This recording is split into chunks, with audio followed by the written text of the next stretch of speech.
So my connection with HD began when my OMA was diagnosed at age 59.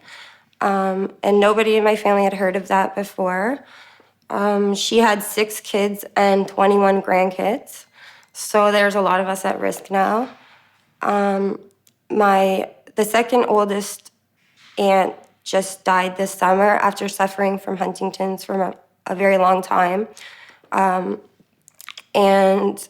another aunt has been diagnosed, as well as my father. 2 of my oldest children have been tested negative, and there's still 1 more unknown, but at least 8 of the grandkids are safe from Huntington's, but that still leaves a lot of us at risk. I had always had Huntington's in the back of my mind because I knew it was a genetic disease. If I ever asked my family about it, it was really like, don't even worry about that. There'll be a cure by the time you're old. You never have to worry about that. So I really didn't worry about it. And then in grade 10, I started getting a real interest for biology because I started learning about the human body and all the systems. And the Punnett square, which is a visual representation of Mendelian genetics, and it shows inheritance patterns. And I just was so interested because I knew I had a genetic disease that was passed on this way. So I became really interested in genetics and biology, and I knew I wanted to stay on that track. I still had Huntington's in the back of my mind, but I didn't really talk about it. And then I went and did my undergrad in biotechnology and still was thinking about research, but unsure. Then I saw a YouTube video of Jeffrey Carroll, and he was participating in research and was affected by a family with Huntington's, and that really inspired me that I could do the same. And around this time, my father started showing signs as well, so it was becoming a lot more real that I could potentially have this disease. So I just started reading so much scientific literature and getting really into understanding the disease and if I was going to pursue a career in it, I just felt like it was important for me to know. I was just in a very severe car accident where I fractured 5 neck vertebrae, broke 12 ribs, collapsed both my lungs, fractured my skull, and got a concussion, got airlifted to the hospital. It was just quite an experience and an enlightening experience because I could have died that day, and I'm so lucky to be here. So why am I scared to live 20 more or 30, 40 more years and face Huntington's disease and maybe never even die of those symptoms by the time I'm that old? So during the testing process, I had a very supportive boyfriend and lifelong best friend, and he was the greatest for me to talk to a lot. I also shared with my mother and my family that I wanted to get tested. People were kind of weary about it because I am the first out of 21 grandkids to think about getting tested, or at least publicly.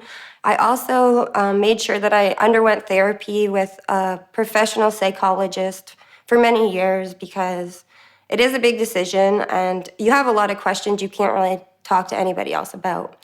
So it's important to have somebody that's educated with the disease as well. When I got the results that I was positive, I felt like I had already known that the whole time. I had myself convinced that I was positive before I even went in, but I was actually really relieved because I was reading so much scientific literature that I had in my head I could have juvenile Huntington's. It's really a rare event, but when it happens, it's usually through your father. So I was really, really nervous, and I was starting to get in my head maybe I was showing signs right now and I didn't know. So it was like, it provided me with a lot of clarity to find out reality, and that I had the same repeat length as my father. I had so many more rich years of life left to live. So it was all right. I felt worse for my mother who was there with me because I felt she was really upset and I felt bad for her, but I tried not to show any emotion. I maybe cried 5 minutes that day, and that's about it. I made sure that I had a reservation at the spa after so that I could go enjoy myself no matter what the results were. I feel a lot more at peace since then. It's still finding out that result can give you a lot of anxiety and nervousness for a while. It takes a while to get used to the fact that you are tested positive, but I don't know. I think I've settled with it, and I have more of a sense of tranquility and solitude and peace with the world, and I just feel happier.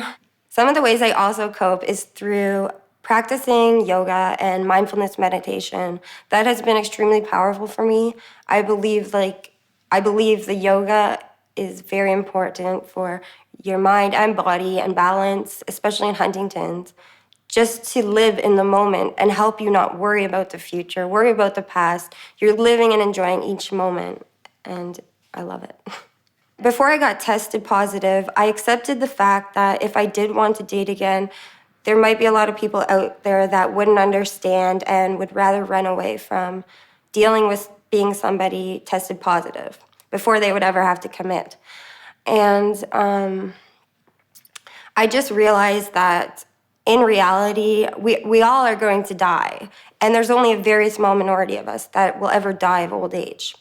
And I feel lucky to have the opportunity to know how I'm going to die. I feel like it has enriched my life. They could date somebody else and they could die a year later from cancer.